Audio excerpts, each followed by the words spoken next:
La première édition du Salon de la diaspora africaine a refermé ses portes ce vendredi 1er juillet dans la commune du Plateau. L'objectif était d'inciter la diaspora à investir en Côte d'Ivoire. Mais il a aussi répondu à des questions fondamentales telles que pourquoi investir, quoi investir et comment investir à travers des panels et des expositions. Philippe Zabo nous fait le commentaire.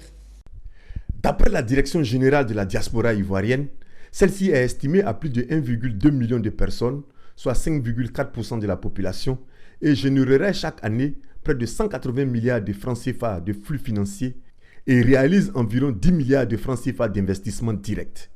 Mais il faut sortir des chemins basiques des transferts d'argent pour aboutir à un échange de connaissances et de savoirs technologiques inclusifs utiles à la population africaine.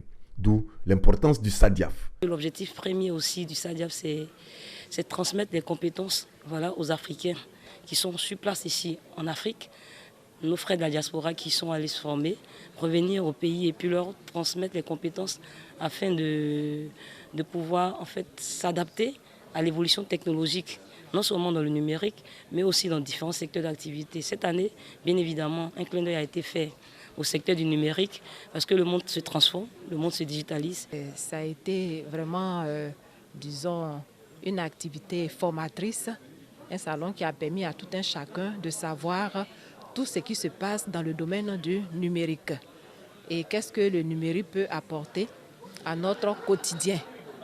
Et avec, disons, l'évolution du numérique, cela facilite le quotidien de tout un chacun. Parce qu'on a reconnu l'importance de ce salon. Nous savons tous que l'inclusion financière est un sujet très très important en Afrique subsaharienne et nos gouvernements se battent pour assurer une inclusion financière globale. Et on s'est dit pourquoi ne pas venir financer un tel projet. Au programme des 3 jours du SADIAF, des panels, des conférences, des rencontres B2B, des expositions et des formations autour des questions liées à une meilleure implication de la diaspora dans la dynamique de développement économique de l'Afrique. Et c'est le nouvel outil numérique, la blockchain, qui a été le mieux présenté aux participants. Il faut être conscient de quelque chose. Clairement, l'Afrique a raté le virage, je dirais, de la révolution industrielle. Malheureusement encore, on a raté le virage de la révolution Internet. Puisqu'aujourd'hui, c'est clair qu'il n'y a pas de leader mondial dans le domaine d'Internet en Afrique. Et là, aujourd'hui, tout a tourné autour de la nouvelle technologie de la blockchain. Et là, on est encore nouveau là-dedans, ça ne fait qu'à peine 10 ans. Tout est à faire. C'est le moment d'appeler la jeunesse à s'y intéresser.